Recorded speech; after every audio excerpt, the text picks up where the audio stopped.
Hey everyone, welcome to the Maria Fontana Show. Today I have a special guest, a dear friend of mine who actually we met online and became great friends, the wonderful Karen Yankovich. So I'll let her introduce herself because you know, you guys, I don't do anything formal. So Karen, tell everyone a little bit about yourself, what you do, who you serve, and then we'll just dig right into the wonderful conversation we're going to have. Yeah. So thanks, Maria. I'm so excited to be doing this. My name's Karen Yankovich, and my background is in sales and marketing, but I'm a little older than social media. So I learned things I call it the timeless way, which is building relationships, right? You get the who do I need to know and who do I need to talk to so that I could accomplish my goals? And that is how I grew up. That is the kind of sales that I did. I owned companies, I sold companies, like all the things, but I always had a sales role no matter what I was doing because I love that piece of it. I love the part of it where like really having that conversation around what is it that's going to serve them and how can I support that and how can we collaborate so we get to that point, right? So when I started doing my business to online marketing, I was kind of doing social media in general, and I kept getting brought back to LinkedIn because I kept saying, well, people, wait a minute. People want to know more about you. You need to show up more confidently. You need to show up more worthy of their investment, whether it's time or money. So I kept getting brought back over to LinkedIn. And eventually I was asked to speak on LinkedIn all over the place. So eventually I kind of niched my business down to supporting business owners, entrepreneurs, business owners, and business professionals, to how to use LinkedIn profitably, right? How to not use it, but using it from a relationship standpoint, not the spam and run kind of thing, that we're seeing a lot of now. And then, even more so in the past few years, I have niched my business down to mostly support women. I don't really care what your body parts are or how you identify, but I do think that women need to feel more supported on LinkedIn. And I am here for that because I know that's where the money is. I know that's where the people with the money are. And I want women to feel comfortable and confident there. And we've even niched even further to really kind of build in a PR component to this, because as we're building out our brand so that we can build these really cool relationships, the credibility that being featured in the news or interviewed on podcasts and things like that supports that. So it's LinkedIn, but it's not really LinkedIn. It's more about like a holistic approach to how do I show up in a really confident way and a really credible way so that I can build a really profitable business. Maria, I want there to be more wealthy women in the world. I think women with money can change the world, and I am here to help make that happen. And I know we're on the same page, we're aligned in the same mission because what you do, in my opinion, is you really help women become empowered in creating a personal brand. Because and guys, whoever's listening to this, I know a lot of you are entrepreneurs, a lot of you are successful, a lot of you are executives. But even if you're in the corporate space and you're listening, or I know some of my teachers are listening, ex-clients that are in different realms. Yes. So this goes to everyone. Karen really is talking about building an empowered, wealthy woman, and it's your personal brand. Because even if you work for someone in corporate, your personal brand is timeless, and that's going to go with you forever.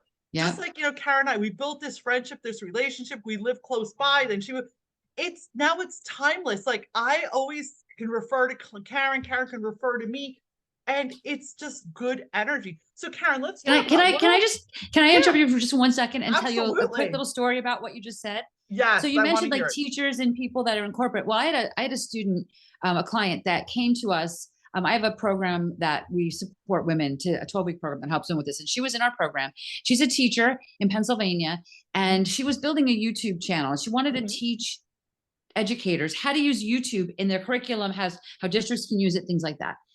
So the first thing we do when we work with people is we recreate their LinkedIn profile and their brand, and we do all of that. So we rewrite her LinkedIn profile, and in like 6 weeks, the mayor of the town knocked on her door and said, I had no idea that you did all these things, that you were so amazing. And I just wanted to say, we love having strong, brilliant women like you in our town. Her boss's boss, the assistant superintendent, reached out to her and said, how did I not know that you worked for this district? Created a position for her with a huge raise. She wasn't even looking for that. She was just looking to how do I meet the kinds of people I need to meet to do those other things. But she's just by by recreating her personal brand, it supported her job, which gave her a little bit more of a cushion, financial cushion, right, to Mhm. build what she wanted to build. Because, and they didn't even, she had been in the same job for 12 years. In Yeah. a matter of weeks, just by taking control of her brand and showing up differently and confidently, like people are coming out of the woodwork to support her. Yeah, and that goes back to saying, it's really about building that personal brand because regardless of where you are in your career, you want to show up because that's what brings you to bring making more money. That's what brings the impact. That's what really helps you, Yeah. expand. There's nothing wrong with that. And Karen and I laugh all the time because I am Karen's hairdresser and I don't friggin' hide it. And that's how I started in my career. Kind of messy But it's today. yeah, that's okay. But we always talk about this. It's about my personal brand encompasses everything of who I am. And that is what we want to talk about today, thinking bigger. So Karen, tell us about how everyone can think bigger and step into their power.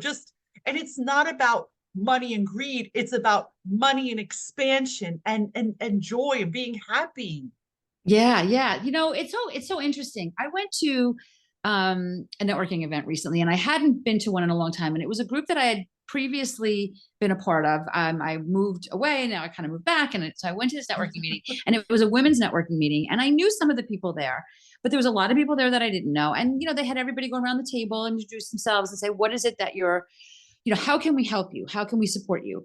And it was so interesting, Maria, because, you and I hang out.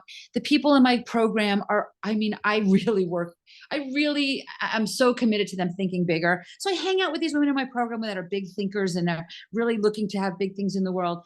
And I didn't realize how intentional I am in surrounding myself with women like that. Because when I was in this group of brilliant, beautiful women that had big goals, when they were asked, "What is it that we can help you with?" They were like, "Well, I sell pens. Please buy a pen." I was like, "No, no, no, no, no. Like, please, who do you know that that wants to buy 1,000 of my pens?" Right. So it's the same thing. If you love selling pens, I want to support you in selling those pens, but you're not going to be a wealthy woman selling one pen at a time. Right. Right. So how can we think bigger? How can we do that? And it was such an eye opener to me. It was a reminder to me how many women really struggle with this. Yeah. There was another Yeah. woman in the meeting that I remember. I'm pretty sure she's the same woman that I talked to years ago, that I was speaking at an event, and she had a daytime job doing something that she hates. And at Hmm. night she does like yoga and meditation and things Hmm. like that. And I remember years ago, she like, when I went around the room and said, like, "Tell me what you do," like, she talked about what she did, and then her eyes lit up when she talked about the other stuff. Well, here it is, like 5 years later, because that was pre-COVID, and I'm pretty sure it's the same woman, and it was the exact same conversation. And I was like, "Oh my gosh," like, Yeah. it can happen so quickly if you shift your focus. And I guess Mhm. it takes a little bit of courage. Yeah. It takes not a little bit. It takes a lot of courage, right? Yeah. It takes a And lot of and courage. that's like my magic. So that's where I come in, where I help women actually do that, step into their worth. Yes. Because Karen, you'd be shocked, and anyone who's listening, I have 7 and 8 figure women who come to me that they don't feel good enough. They Yeah. don't feel good enough. Yes. And there's nothing to be ashamed about, but this is our limiting beliefs. So, Karen, what would you suggest as maybe two, three, whatever comes to mind, quick takeaways that anyone listening can up their game today, once they listen to this Okay. podcast and they go So, home, get on their phone and all just right. So I'm going to make give a you a little. Well, change. first of all, I do think you need to take some time to do your LinkedIn profile, but let's just take a minute, take a step back from that. And here's the thing: the first thing I do when I work with people is get real clarity around what that big opportunity is. What does 1,000 pens or 10,000 or 100,000 pens? What does that look like for you? So I recommend you go to Amazon or Staples and you buy those big giant Post-it notes and you stick a couple on your wall and you put like $5,000 or $10,000 or $50,000 at the top, and just for the next week or two, dump your brain. I've Mm. got $10,000 in my hand. I want to give it to you, Maria. What are you going to do for me for that $10,000? And Mhm. like, I have if you're listening, I have if you're listening, Liz, I have a high school friend who teaches yoga. And I had this conversation with her and I said, she's a yoga teacher. She charges like, $8 a class or whatever. Right. And she's brilliant and amazing. And I love the work that she does. And I was like, well, what if you still do all that, but you have an option. Listen, I am not 25 anymore. I can't, down dogs are not easy for me. My shoulder, my rotator cuffs, my wrist, blah, blah, right? Like, I want to do more yoga. What if you offer me like a custom package? We're going to spend a Saturday together and you're going to build out my yoga routine for me. And you're going to say, all right, we're going to come up with 4 or 5 different, sequences of poses for you. And then they'll be specific to you. And maybe maybe you add in some meditation and some essential oils, or just make me feel amazing, and create something custom for me. There are people that will pay for that, right? There are some people that are going to be like, why would I do that? But you know what? There is a very, highly paid woman who will pay $5,000 to spend a day with you, because maybe then you do a custom, maybe once a month, you do a custom one-on-one class with them just to tweak it, to see how things are going. Maybe that $5,000 is a 3-month package, right? But like, that's what I mean by think outside the box. I don't want you to do the math on how many $6 classes do I have to sell to get to $5,000. I want you to think about the one person who's got $5,000 in their hand. What can you give them that they'll give you that money? Because what happens, I call that flipping the funnel, right?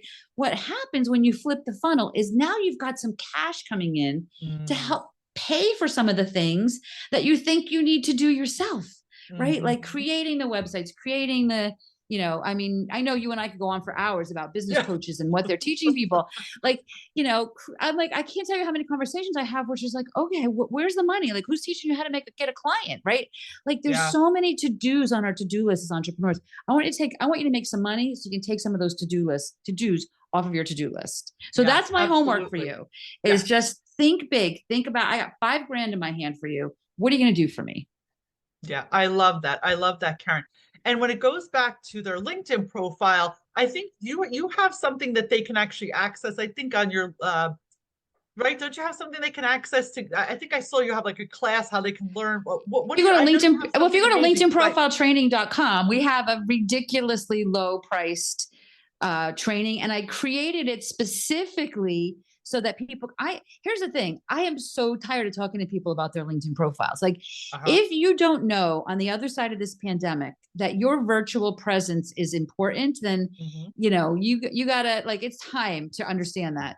So I created this really low cost program so that people could start to just take that off. I want to talk to you about strategy. I want to talk to you about how do we find those women that want to pay you $5,000 for your personalized yoga package. I don't want to talk to you about your profile anymore. So and I will, because it's important. But so we created this low cost package so that you can just do it once and for all. You have lifetime access to it. As LinkedIn changes as every day they change something, right? We update it. And it's DIY. You do it yourself. You just go in, do it in your, if you're a morning person, do it in the morning. If you're an evening person, do it in the evening, but get it done. Get it done once and for all. And it's LinkedInprofiletraining.com gets you to it. Yeah. Thank you. And you know why? I have to be honest, like, I'm a stickler for this. The minute you need an online presence. That's your online business card. And again, I don't care if you're working in a school district. I don't care. You need a personal brand, and that personal brand, if you don't show up right, like that first impression you make all across, that's going to hinder you from actually thinking bigger, because you have to think bigger and you have to show up like the person you want to be. Like, you have to. To me, that's super important. It's got to be aligned, right? Yeah. And it's like we hear things like dress for the job you want. Well, that's what I want you to be. That's where I want your head when you're creating your LinkedIn profile. When people throw your name in a Google search, are you coming up? Do you feel confident in what they're seeing? Because they are throwing your name in a Google search before they do anything, before they give you $1, they're searching. And, I've used the example, like if you're buying a car, maybe you went to 5 different places and you come home with these business cards, and then you throw the names of the salespeople in a Google search. I'm not saying you're not going to sell cars if you don't have a great LinkedIn profile, but imagine if you're the one that when they check it out, it shows all the awards you've had, shows how long you've doing it. It shows how passionate you are about watching the family leave with their first van because they're expecting their first baby, right? Like that's who you're going to buy a car from, right? Yeah, so you have to do that for you, right? And we are doing this now. We're searching for everything we do. It's not gonna, I'm not saying it's gonna, I mean, it is gonna hurt you. It is gonna hurt you, but more than that, let's let it help you, right? Let's let it help you. That is so super, super important. So Karen, as a last thing, closing argument, what does everybody need to do today? All of our women, our female entrepreneurs, everybody listening, what do they need to do to start thinking bigger? Because, coming from both of us, we've been entrepreneurs a long time and we've also did a lot of work on ourselves. So what is the one thing that they really need to do to get the ball rolling, to think bigger and stop being in a lack mindset? Yeah. Yeah. Well, you know what? I mean, the one thing that I would recommend is it's work on your mindset. I mean, I can give you strategy day in and day out, but if Mm, your mind isn't in the right place, it's not gonna help. Here's what I recommend you do. Okay, here's what I want you to do. Pretend it is 12 months from now. So whenever you're listening to this, it's 12 months from now. And mhm, you just had the best year of your life. You hit $250,000, $500,000 top line revenue, $1 million, whatever your goal is. And by the mhm, way, $250,000 should be everyone's baseline as an entrepreneur. There should be mhm. nobody making less than that because I want you to put 100 grand in your bank account. You need at least Yes, $250,000 for that to happen. Otherwise, go get a job, man. It's a lot easier yeah, than this entrepreneur thing. But think back to that and just like feel like that person, breathe like that person, smell like that person, hear what nice. that person's hearing, see what that person's seeing, and just spend 15 minutes with future you that had this brilliant, amazing year. And then take a few minutes and journal, like describe how you felt, describe who you are, and then take that and infuse that into your LinkedIn profile. Use those words in your LinkedIn profile, right? Use the word, like think too about like the successes your clients had. Like just put yourself, like visualize this a few minutes, and then those are the words that you're thinking about that person that I want you to put in your profile. I love that. I love that, Karen. Karen, thank you so much. You're awesome. Guys, listen, I'm going to be dropping everything in the show notes, how you can connect with Karen, how you can work with Karen. And I want you to connect with her, follow her. She also has an amazing podcast called the Good Girls Get Rich podcast, which I've been a guest on, and I highly recommend you follow. And I love all you guys. Karen, thank you so much for being here. You are awesome as always. Well, thanks so much for having me, Maria. I love anytime I get a chance to hang out with you. Oh, love you. All right, guys, take care. And don't forget, drop a review if this podcast served you today.